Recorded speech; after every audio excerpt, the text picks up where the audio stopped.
Sir দেখা যায় একটু বড় করা যাবে আচ্ছা তাহলে ওপেন করে বড় করা দেন। যাবে কিছু ওপেন স্যার। আর এই মাউস কি ঠিক আছে? Yes sir. আচ্ছা দেন মাউসটা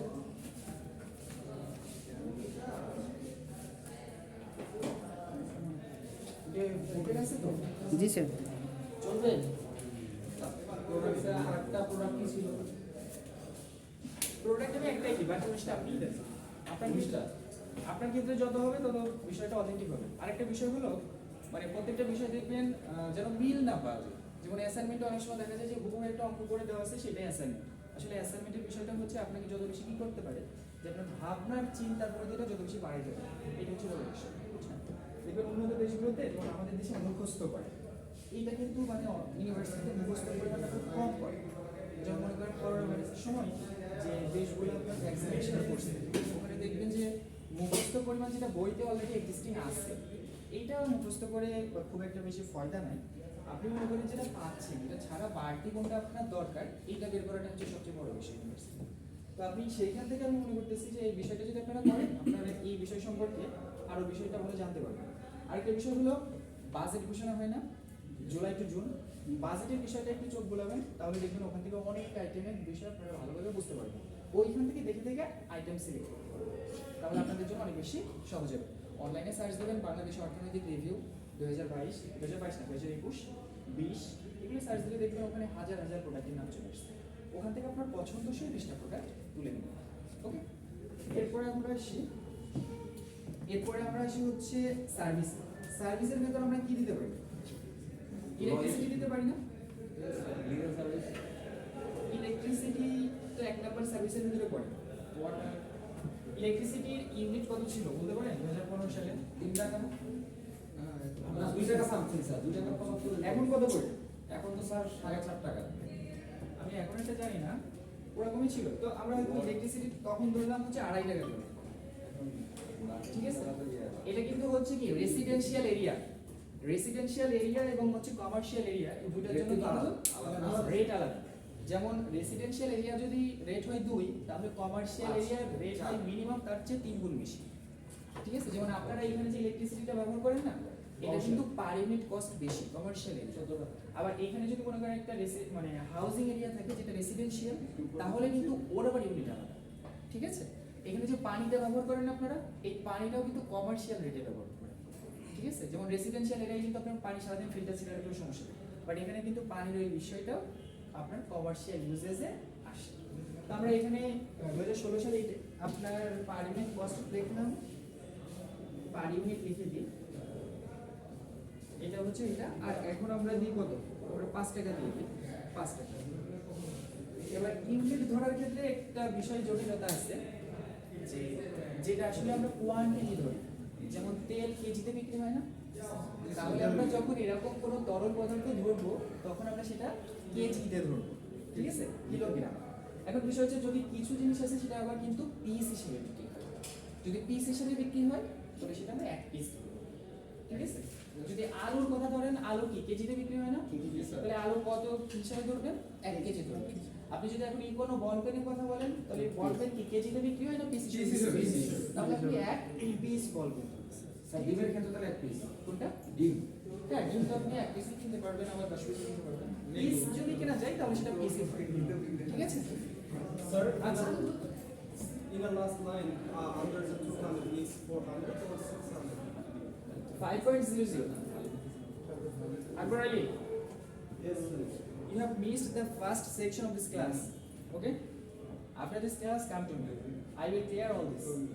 Okay, just what I have write down here, just write down that in your note.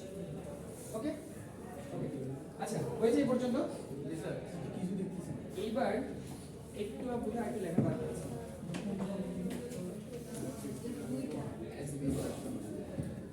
আচ্ছা লেখা হয়েছে আপনারা দেখতে পাচ্ছেন? জি স্যার। জি স্যার কমপ্লিট। মনে হয় তো দেখার কথা, দেখা যায় না স্যার, বাট আপনি বলছেন তো আমি। দাঁড়ান না একটু দেখে নিই। স্যার ওই অ্যাঙ্গেলটাই দেখা যায় স্যার, এই মাঝখান থেকে এইখান থেকে পিছনের যে ক্লাস থেকে আমরা আসলে ওইখানে যাই। পেছন থেকে খুব একটা বেশি তো সমস্যার কথা না। স্যার এখানে এসে স্যার এখানে আমার ক্লাসে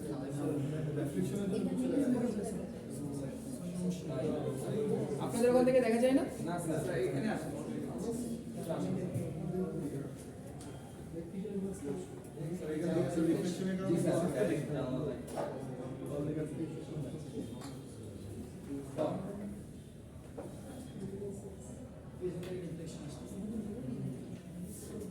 আচ্ছা কেউ ছবি তুলছেন এটার?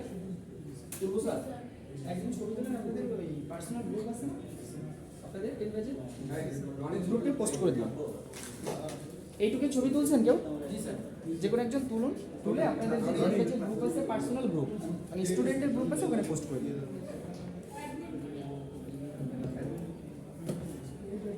আপনাদের যে মানে যেটা হলো যে গ্রুপে স্যাররা আছে ওই গ্রুপে পোস্ট করবেন, যেটাই শুধু আপনারা আছেন পার্সোনাল গ্রুপ আছে না আপনাদের যেখানে সব কিছু ডিসকাস করেন ওইটাই স্যার। আচ্ছা আর একটু লেখা আছে এটা একটু লিখুন।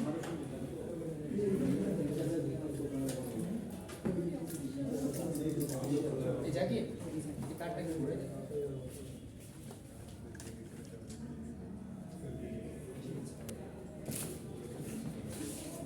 আচ্ছা তারপরে আমি বলছি আপনারা লিখে নেন, যেহেতু বোর্ডে দেখতে পাচ্ছেন না। এ পর্যন্ত তো হয়েছে, আর যার হয়নি তারা আপনাদের এই যে ছবিটা আছে ছবিটা দেখে দেখে নেন। তারপরে লেখেন ডিটারমাইন দেয়ার প্রাইস,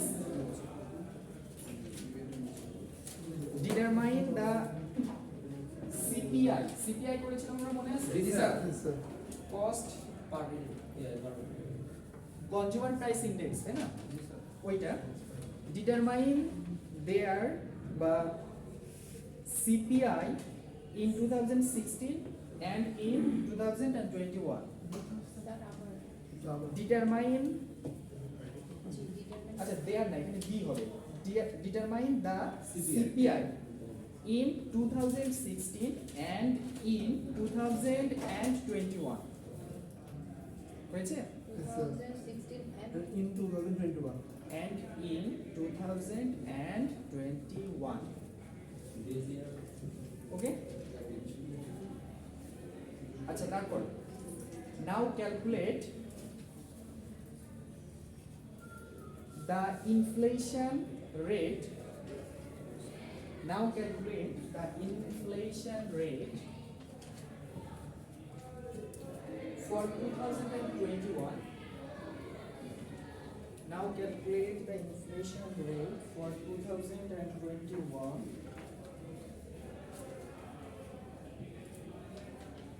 হয়েছে? জি স্যার Using 2016 as basic. আমাদের বর্তমান যে বাজেটটা চলতেছে না এটার বেজ এলো কিন্তু 2015 সাল। তো 2015 সালে আমাদের বাজেটগুলো চলে হচ্ছে 12 মাস, জুলাই টু জুন। তো জুলাই টু জুন ওই 2 বছর হিসাবে দিলে আপনাদের হিসাবটা একটু কঠিন হয়ে যাবে। এই কারণে আমি যেগুলো একটা বছরকে মেনশন করে দিয়েছি। ক্লিয়ার? এইবার আসতে হতো আমাদের স্লাইড। আমি তো স্লাইড দিলাম কিন্তু আমি তো ইলেকট্রিসিটি নাই, কি করা যাবে? স্যার আজকে আরে দাঁড়ান, যা কিছু আছে খাতাগুলো বের করেন, হিসাব করা যায় আমরা বিষয় হিসাবে। স্যার সিপিআইটা কি 10টা সার্ভিস আর 20টা প্রোডাক্ট বের করতে হবে? ইচ হ্যাঁ ওইটা হচ্ছে প্রথমে 10টা সার্ভিস আর 20টা প্রোডাক্টের যে প্রাইস আছে সেই প্রাইস অনুপাতে আমরা যেভাবে সিপিআই বের করেছিলাম সবগুলোর প্রাইস মানে প্লাস সবগুলোকে আলাদা আলাদা ভাবে কি সিপিআই বের করতে হবে? সবগুলো তো আলাদা আলাদা, আমাদের যোগ করতে হয় না। স্যার যেমন এখানে 70 নিচে স্যার আড়াই টাকা এইগুলো যোগ করে নিচে যেগুলো সবগুলো যোগ করা হবে যোগ করতে বসে মানে জাস্ট এখানে বিষয়টা হচ্ছে কি আপনার এই 20টা প্রোডাক্টটা বের করাটা হচ্ছে সবচেয়ে একটু কঠিন কাজ, তাছাড়া কাজ কিন্তু খুবই সহজ, যোগ করে পার্সেন্টেজ করে দিলেই হয়ে যাচ্ছে, কাজ কিন্তু খুব একটা বেশি কঠিন না। এবং দেখবেন আপনাদের এই যে বাজেট যেটা আছে 2021-22 এর বাজেট যেটা, এই বাজেটটা আপনারা দেখেন অনলাইনে সার্চ দিলে দেখবেন পিডিএফ পাওয়া যাবে অনেক, বাজেটটা দেখে আপনাদের জন্য কাজটা অনেক সহজ হয়ে যাবে। দেখবেন ওখানে ইনফ্লেশন রেট বের করে আর অনেক কিছু বের করে। আরেকটা বিষয় চলতি মূল্যে জিডিপি, এটা দেখবেন আপনাদের বাজেটে সব জায়গায় বাংলা ভাষা ব্যবহার করছে। চলতি মূল্যে জিডিপি মানে হচ্ছে লিখে রাখেন নমিনাল জিডিপি।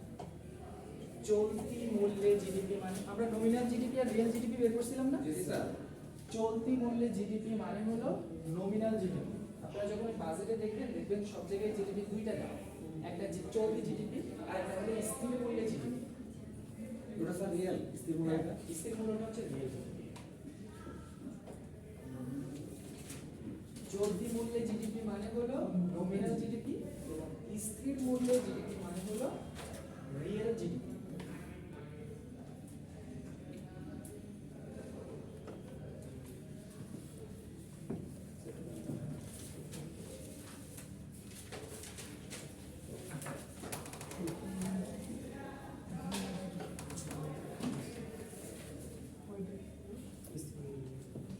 আচ্ছা এই পর্যন্ত হয়েছে সবার?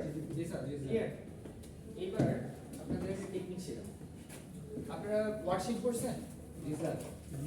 ওয়ার্কশিট আপনাদের পরীক্ষা ছিল নাকি অনলাইনে ছিল, কোনটা? পরীক্ষা ছিল আমাদের। বুঝি না। আমাদের ছিল স্যার একটা আচ্ছা ওয়ার্কশিটের ছোট্ট একটা ট্রিক শেখাই দিই, জাস্ট ট্রিকটা খুবই সাধারণ কিন্তু আমি শিখে দিন স্যার। তো স্যার না, আগে না খাতা কলমে করছেন নাকি কিসে করছেন, অনলাইনে করছেন? খাতায় করছেন। আচ্ছা দাগ টানার একটা ট্রিক ছিল, আমি একটু শেখাই দিই। বিষয়টা হলো আপনারা যখন দাগ টানবেন এভাবে দাগ টানেন না, সর্বপ্রথম থেকে পার্টিকুলার্স অ্যাকাউন্ট, প্রথমে যে পার্টিকুলার্স, দেন হচ্ছে এখানে কি রেওয়ামিল না, ট্রায়াল ব্যালেন্স, দেন ট্রায়াল ব্যালেন্সের পরে হচ্ছে অ্যাডজাস্টমেন্ট না, জি স্যার। তারপরে হচ্ছে অ্যাডজাস্টেড ট্রায়াল ব্যালেন্স। তো এইভাবেই চলে যাবে। আরো দু একটা আছে। এখন বিষয়টা হলো আপনি যখন একটা জিনিস লক্ষ্য করেন, আপনি যখন এইখানের একটা ফিগার দেখেন, মনে করেন এখানে একটা ফিগার আছে 3000, এখন এটা ডেবিট না ক্রেডিট বুঝতে পারেন সরাসরি? জি স্যার।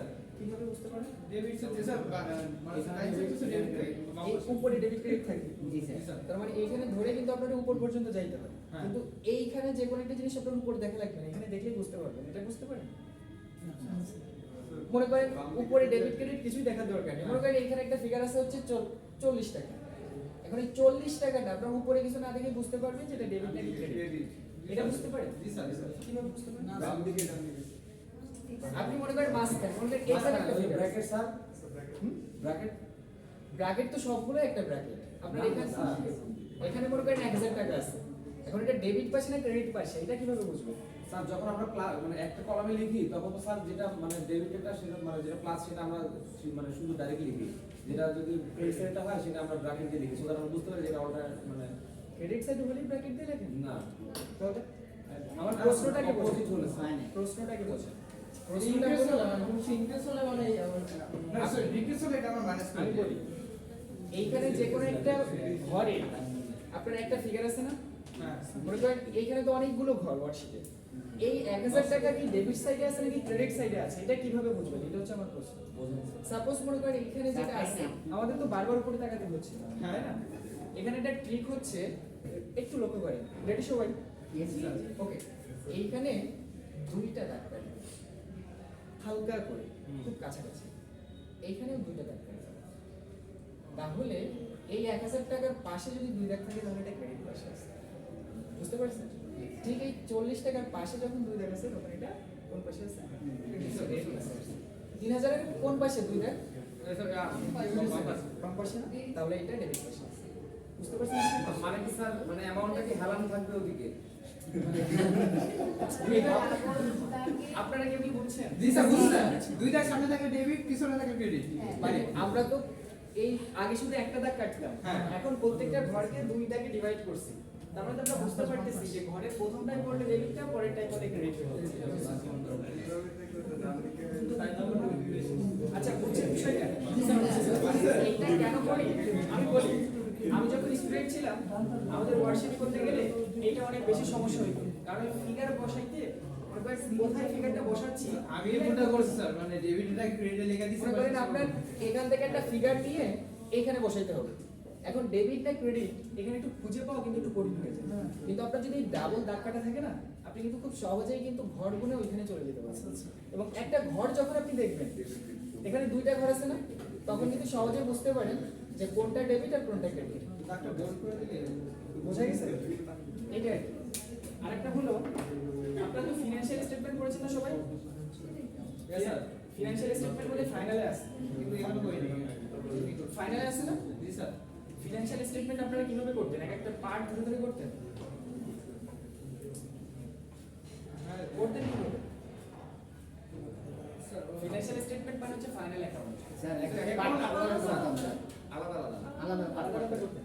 এটা কিন্তু আরেকটা স্ট্র্যাটেজিতে করা যায়। একটা ছকের মধ্যে উপরে নিচে করে না না ওইটা না, মনে করেন আমরা মানে ভুল যাতে না হয় এই জন্য আমি প্রথমে বলি একটু মন দিয়ে শুনুন। আমরা যখন লিখি সমাপনী মজুদ পণ্য, প্রথমে কি বলি? সমাপনী মজুদ পণ্যটা ক্রয় বিক্রয়ের সাথে ক্রেডিট সাইডে একবার লিখি, কাজ শেষ করে দিই। আবার যখন ব্যালেন্স শিটে যাই তখন গিয়ে আবার কি করি, আবার ওই সমাপনী মজুত পণ্যটা ওখানে গিয়ে আর একটা নিই। তার মানে সমাপনী মজুত পণ্য যেটা সমন্বয়তে থাকে বা সমন্বয়ের যে কোনো আইটেম সর্বনিম্ন 2 জায়গায় যাবে, ঠিক আছে, সর্বোচ্চ বেশ কয়েক জায়গায় যেতে পারে। তো আমরা প্রথমে করবো কি, অঙ্কটা খুব ভালো করে আগে বোঝো যে সমাপনী মজুত পণ্যের সাথে বিক্রয় অথবা ক্রয় রিলেটেড কোনো বিষয়বস্তু আছে কি। যদি না থাকে তাহলে সমাপনী মজুত পণ্য সর্বোচ্চ কয় জায়গায় যাবে, 2 জায়গায় যাবে। আমরা একবারে হিসাবের 4টা ছক কেটে ফেলবো, 4টা ছক কেটে ওই 2 জায়গায় সমাপনী মজুত পণ্যটাকে বসিয়ে দেবো, ব্যাস সমাপনী মজুত পণ্যের কাজ একবারে শেষ। এইভাবে যদি আমরা প্রথমে সমন্বয়গুলো শেষ করি, সমন্বয়গুলো শেষ করার পরে রেওয়া মিলে আমরা শুরু থেকে শেষ পর্যন্ত একবার দেখে একবারে বসে দিতে পারবো। আমাদের প্রধান ভুল হয় রেওয়া মিল থেকে রেন্ট বাদ পড়ে গেছে, হয়তো যখন ব্যালেন্স শিট করতেছি তখন দেখলাম ভাই রেন্টটা লিখে। তো এই যে সমস্যাগুলো যেটা বাদ পড়ার ভুল, এই বাদ পড়ার ভুল যদি আপনি একবারে করেন তাহলে আর কখনো হবে না। স্যার এটা আমাদের কেন শিকার নাই দিলেন, আপনারা তো অনলাইনে অনলাইনে করেছেন, ঠিক আছে, এটা হচ্ছে বিষয়। আরেকটা বিষয় হলো মনে করেন যে প্রত্যেকটা জিনিস আছে কি যেটা বইতে আছে সেটা মনে করেন আপনাদেরকে খুব একটা বেশি শেখায়, মনে করেন ওটা আপনারা নিজেরাই পড়তে পারেন, কারণ আপনারা সবাই যথেষ্ট ম্যাচিউর। তো সেদিক থেকে বইয়ের যে এর কিছু টেকনিক আছে, এই টেকনিকগুলো শেখানো হচ্ছে আপনাদের সবচেয়ে বড়। যেমন আমি একটা গল্প বলি, আপনারা যে ট্যাক্সেশন করছেন, করতেছি স্যার। করতেছেন, আমি একটা কথা বলি দেখেন ট্যাক্সেশনের কথাটা আপনারা শিখতে পারেন কিনা। আপনারা 2 দিন পরে যখন ট্যাক্সের ফাইল ওপেন করবেন না, তখন একটা জিনিস মনে রাখবেন, আপনারা প্রত্যেকটা ব্যালেন্স বেশি বেশি দেখাই রাখবেন। হ্যাঁ, কারণ হচ্ছে পরে যদি ট্যাক্সের ফাইল ওপেন করতে যান তখন যদি কিছু দেখাইতে যান তখন কিন্তু এটার বিপরীতে আপনার ইনকাম কোথা থেকে আসছে কিভাবে হলো এগুলো কিন্তু দেখাইতে হবে। এই জন্য ট্যাক্স ফাইল যখন ওপেন করবেন তখন যদি এরকম কিছু থাকে হয়তো নগদ টাকা এগুলো বেশি দেখাই দেখবেন, প্রথমে কিন্তু ট্যাক্স ফাইল ওপেন করার সময় আপনার কিছু হিসাব দিতে হবে না, কিন্তু পরে ট্যাক্স ফাইল একবার যদি আপনি নগদ টাকা হাতে কিছু না দেখান, পরবর্তীতে যদি নগদ টাকা 2 লক্ষ দেখান তাহলে কিন্তু 2 লক্ষ টাকার সোর্স দেখানো হবে, আপনি টাকাটা কোথা থেকে দেবেন। তো এই জন্য যখনই আপনারা 2 দিন পরে চাকরিতে ঢুকবেন তারপরে ট্যাক্স ফাইল রিটার্ন করতে হবে প্রত্যেক বাৎসরিকভাবে, তখন অবশ্যই মনে রাখবেন আপনাদের নগদ যে হাতে ব্যালেন্স থাকে এটা অবশ্যই 10 লাখ টাকা দেখা রাখবে, টাকা পকেটে থাকবে না। 10 লাখ দেখা যাবে। কারণ হচ্ছে কি ওই 10 লাখ টাকা দেখানো থাকলে আপনি কিছুদিন পরে যখন সেভিংস করবেন ব্যাংক অ্যাকাউন্টে তখন ওই সেভিংসের বিপরীতে আপনার কিছুই দেখানো লাগবে না, আপনি শুধু বলবেন আমার হাতে পকেটে ছিল ব্যাংকে পাঠিয়ে দিয়েছি, তখন এটা ট্যাক্স দেওয়া লাগবে না? না, কিছুই লাগবে না, বুঝতে পারলেন? 10 লাখ টাকা আপনি ক্লিয়ার।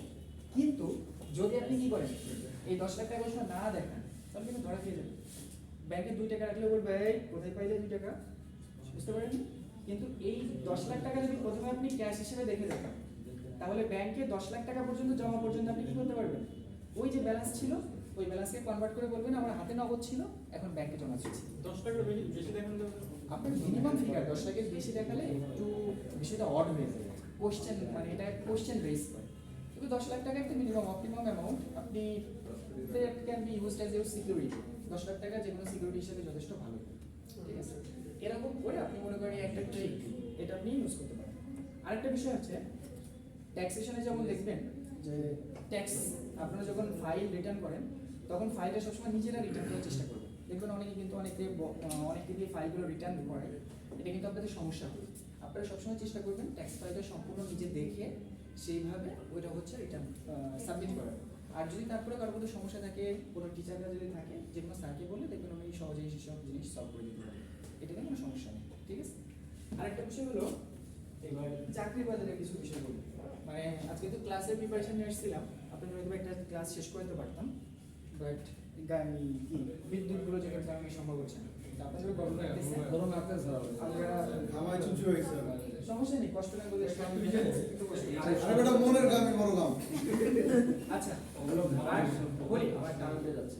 কেউ যদি মনে করেন থাকতে না চান তাহলে চলে যান, সমস্যা নেই, আমরা কিছু কথা বলি তারপরে শেষ করে দিচ্ছি।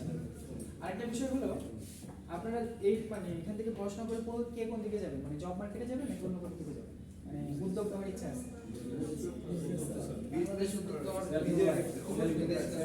আমি বলি যারা মনে করেন উদ্যোক্তা হতে গেলে সবচেয়ে বড় বিষয়টা হলো টাকা লাগবে, কারণ আপনি যে কোনো ব্যবসা শুরু করতে গেলে যদি টাকা না থাকে তাহলে কিন্তু ব্যবসা করতে পারবেন না।